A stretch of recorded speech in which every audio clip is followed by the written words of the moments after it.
Yes, ma'am. One second.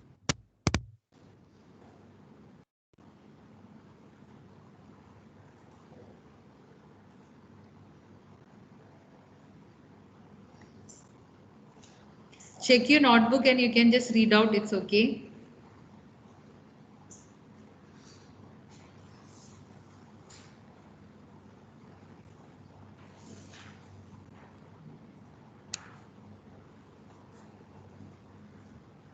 Yes, Rishit.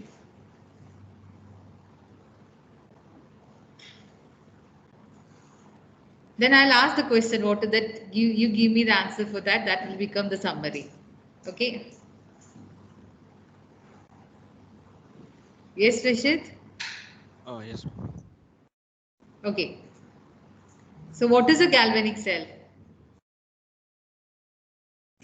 How you will define electrochemical cell or galvanic cell or voltaic cell? There are three different names which we use.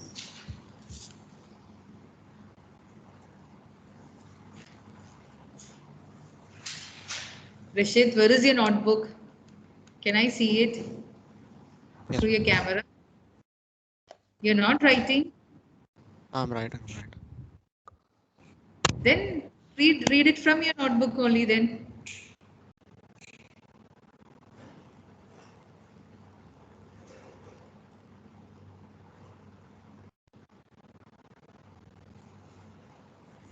Can somebody else just do it, Rishit? Tomorrow you will be explaining everything what we're going to discuss today. Yes, Okay. Rishit? Okay. Yes, Zuhair? Yes, ma'am. Yeah, can you give us a summary quickly? We discussed galvanic cells, Hmm. and we wrote Gibbs energy of the spontaneous redox reaction is converted into electrical work. Hmm? And it's a combination of two half reactions whose addition gives the overall cell reaction. Very good. Then, So there's a so what reduction you will, half reaction yeah, the and an part where oxidation these, half reaction. yeah, very good. So what we will call, if the areas or the segments of this electrochemical cell where these half reactions, oxidation and reduction is happening, what you will call that part? The half cells. Yeah, you have two half cells in an electrochemical cell, oxidation half cell and reduction half cell. So oxidation where happening, it is called oxidation half cell, and the area where the reduction is happening will call reduction half cell. So we gonna discuss about like each half cell is basically consisting of a metal inserted or dipped in its electrolytic solution. So if your zinc as an electrode, it should be immersed in zinc sulfate or any solutions of zinc compound. Similarly, copper will be in copper solution. If you're taking silver, it should be in a solution of silver compound. Like that, each half cell is consisting of metallic electrode dipped into an electrolytic solution. When two half cells are connected by metallic wire, that is externally, and internally by a salt bridge, that makes a complete electrochemical cell. So two ways, through 2 points they are connecting the two half cells, externally through the copper metallic wire and internally that means through the salt bridge for the movement of ions. So through the external circuit electrons are moving and through the salt bridge ions are moving. So that is how chemical setup is done. I think this part we covered already, right? Yeah? Okay. Yes, So ma'am. this is how you can like write down the main points for half cell reactions. This is again taking an example of Daniel cell where zinc and copper is there because that's a very easy and the common example. So there will be two half reactions, oxidation that is at anode and cathode there will be reduction. So anode in electrochemical cell, anode is the electrode where oxidation is happening and cathode is the electrode where the reduction is happening. That is how we gonna name them as anode and cathode rather than the charge with the positive or negative pole like in electrolysis. Here anode where the oxidation is happening and cathode where the reduction is happening. And one more way you can easily differentiate anode and cathode, that is based on the reactivity of the metal. If the metal is more reactive, one metal is more reactive than the other, that metal will be undergoing oxidation and act as an anode. So in zinc and copper, we already discussed that zinc is more reactive than copper. So zinc will be giving out electrons. That means it is undergoing oxidation. So there are different ways to differentiate or identify which is anode and cathode. The area where the oxidation taking place is anode, and the half cell where the reduction is taking place is cathode. It's actually copper. There is no oxygen inside that. And overall reaction you have already written many times, so no need to repeat it. Half cells are also known as redox couple. The another name for the half cell is redox couple.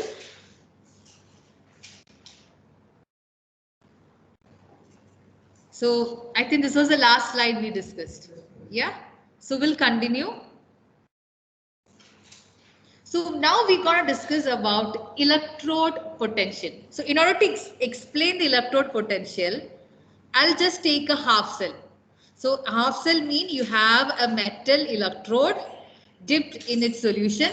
So if I'm taking copper or zinc or aluminium, everything, any metal you can take, but it should be in an electrolytic solution. So what happens is like,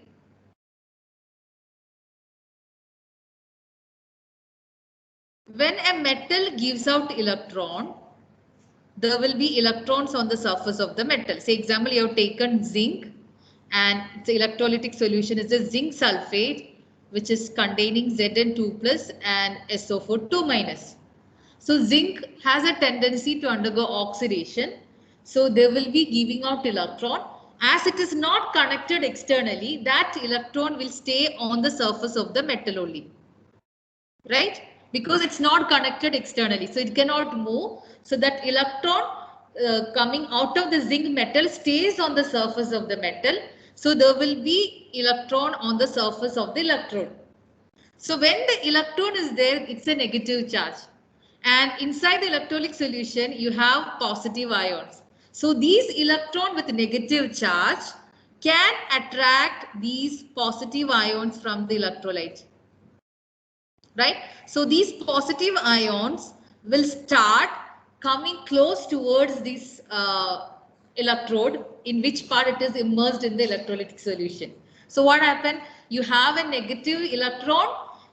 If you divide into this way, there is electron and a positive. That means a negative and a positive charges arranged. Even though they are two different interface, one is in the solid state, other one is in an aqueous condition, but still the charge is separated. They cannot join together, they cannot access to each other because it is in the two different places. That means they are like charges separated by a distance. You know that when charge is separated by a distance, what will happen? In physics, you might have studied. Yeah, there is an attraction is there, but still it's separated. So if a charge separated by a distance mean it creates potential. That's what you define potential. What is a potential? Two charges, opposite charges separated by a distance will create a potential. So here also a potential is created, and such electrode potential created inside a half cell is called electrode potential.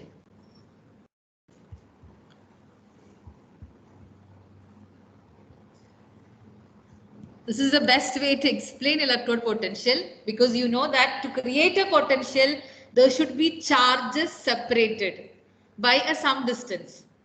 And how the charges is separated is like when you have a half cell, that means a single metal in its electrolytic solution. The metal has a tendency to give out the electron. All the metals have a general tendency to give out the electron.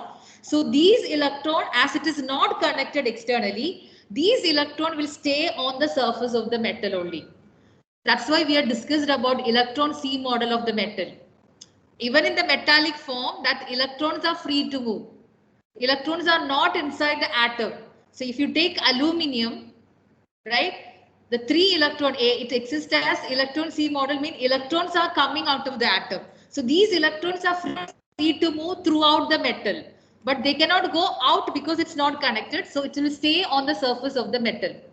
So this electron can attract positive ions from the electrolytic solution.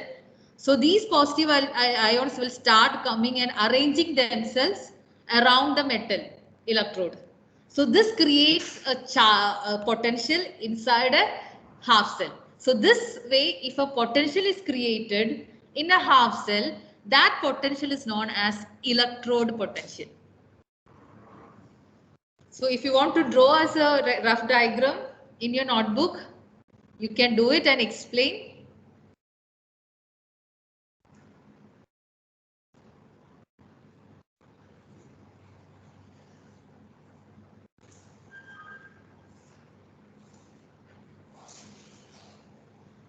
But when you read your textbook, they have defined electrode potential it in a slightly different way. This is, even though this is what more correct or more better to understand this way. But in your textbook, they have got one statement that if you take a same metal, that is zinc, in its electronic solution of Zn2 plus, so metal has a tendency to undergo oxidation. So zinc has a tendency to come to Zn2 plus. And these Zn2 plus ions will have a tendency to come back to the zinc. Okay, because they are same metal and its ionic solution. So that's what it is written. At each electrode and electrolyte interface, that means the area where an electrode is meeting an electrolyte.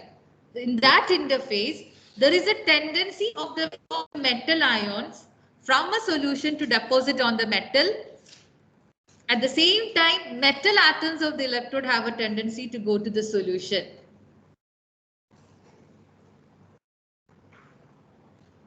So these two tendencies will be, that means the metal has a tendency to come to the solution forming ions, and the ions in the solution has a tendency to take electron and come back, get deposited on the metal. So these two tendency will be there, and at the same time at equilibrium what will happen? At equilibrium, there is a separation of the charges depending on the tendency of the two opposing reaction.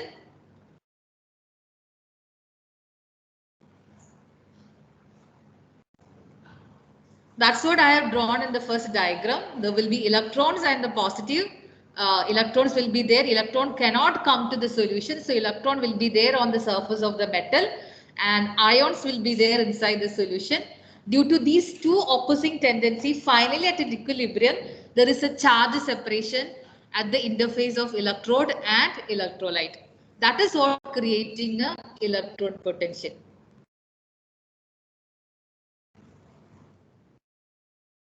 So that's what it's written. A potential difference develops between the electrode and electrolyte is called electrode potential.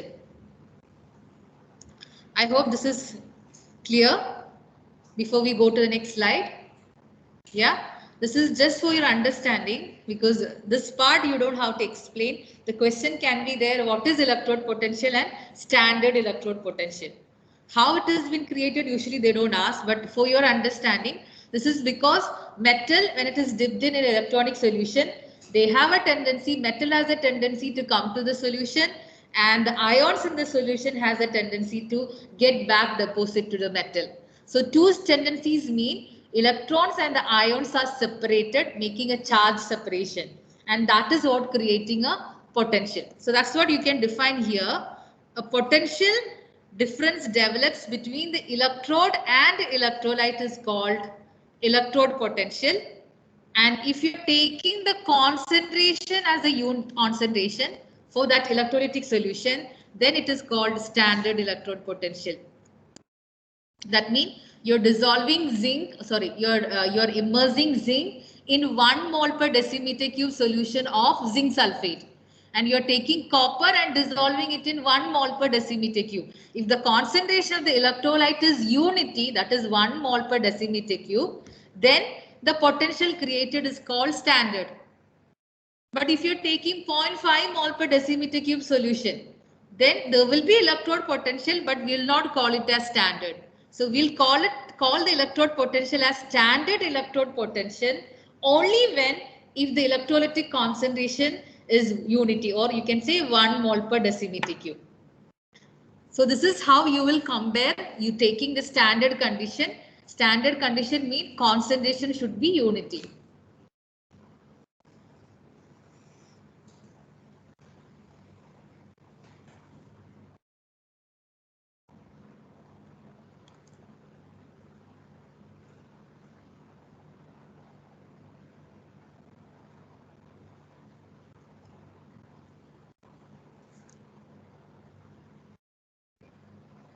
The remaining points have we already discussed, so I'm not going to that points because that's just talking about what is half cell oxidation and reduction half cell. How you gonna find out, and what is where is the movement of electron and current flow. So that's we already know. So here in this slide, what is important is the first point. That is what is electrode potential and what is standard electrode potential. Yeah, only first one you need to write.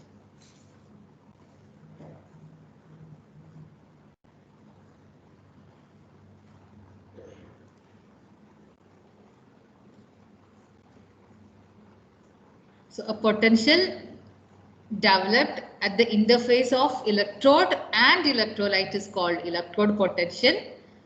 If the electrolytic concentration of the electrolytic solution is unity, then the electrode potential is known as standard electrode potential. So that are the two terms you should be knowing here in this slide: electrode potential and standard electrode potential. Any doubt so far? Clear?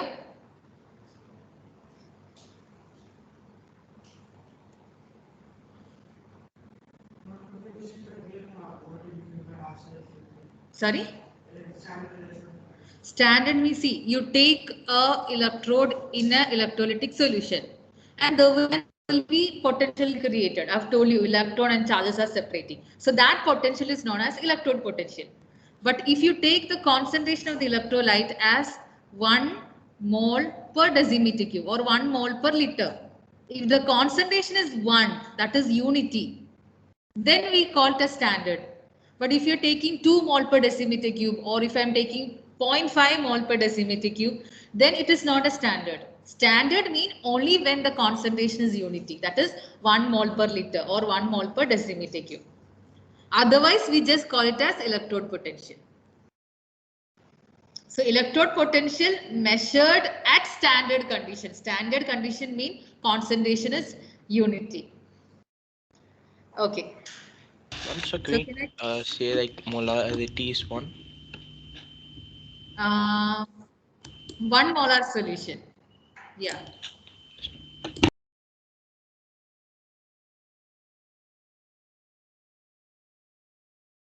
Okay. Now what you have to define is what is cell potential. So we defined for a half cell what is electrode potential. So each half cell will be having electrode potential. So if you have zinc and copper, zinc separately will have electrode potential and copper separately will have electrode potential. That is for a different half cells.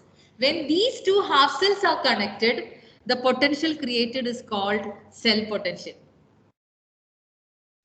Okay, the potential difference between the two electrodes of a galvanic cell is called the cell potential, and it is measured in volts. This is what 1.1 volt when we discussed about Daniell cell. When we connect zinc and copper and the concentration of the electrolyte was 1 mole per liter, then the potential created is cell potential and it is measured in volts.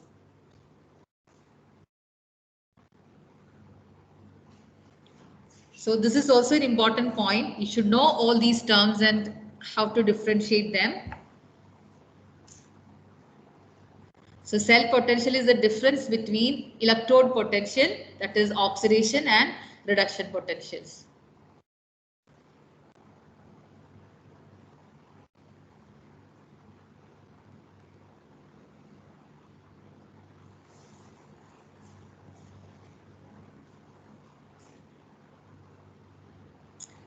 like in before and all, they used to write, instead of electrode, they used to write reduction potential.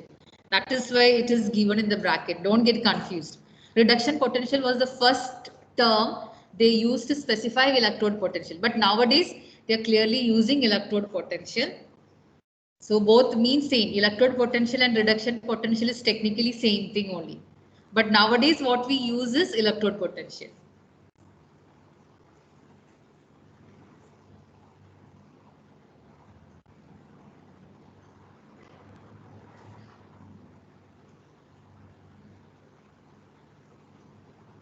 That means if you know what is the electrode potential of two half cell, then you can calculate the total cell potential, because you know the two of them. So you're connecting them to produce to make an electrochemical cell.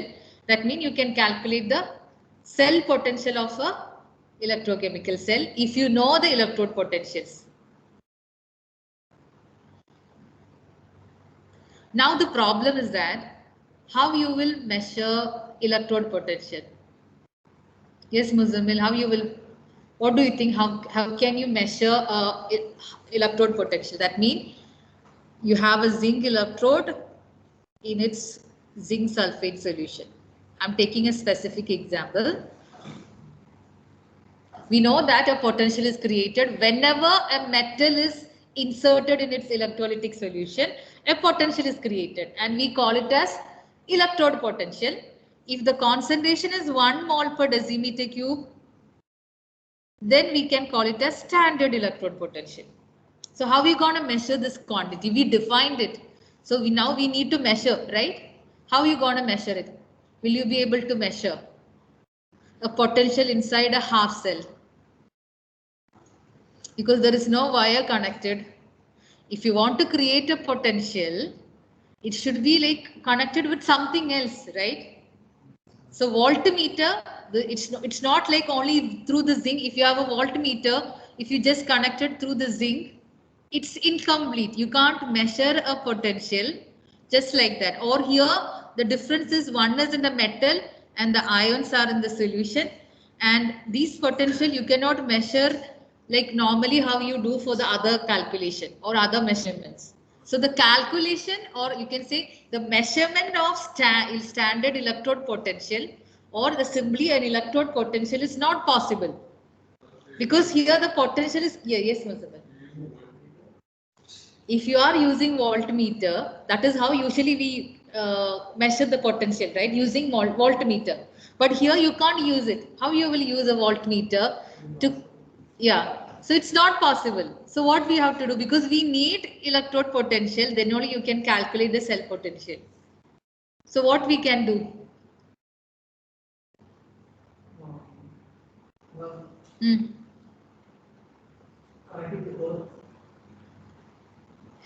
You said something about getting oxygenation, right? Okay, so then if you want to calculate for all different type of elements, there'll have to be something standard. Yeah. So usually that would be something that has zero potential. Okay. That's why Very close to the answer. I Yeah. said around the. Yeah, that means just like you have your relative atomic mass, relative molecular mass, here also we'll take one half cell as the standard and we'll assume some value for it. Then connecting with that, you will find the electrode potential for all the other half cells. Anyway, that's what we're going to discuss in the next class. So please be comfortable in with these terms, what is electrode potential, standard electrode potential and cell potential, so that we can define. We can go for the next one, electrode potential calculation and measurements. Okay, that we'll discuss in the next period. Any doubt in today's topic to anyone? Yes, Abhishek? Here or somewhere else? Here only?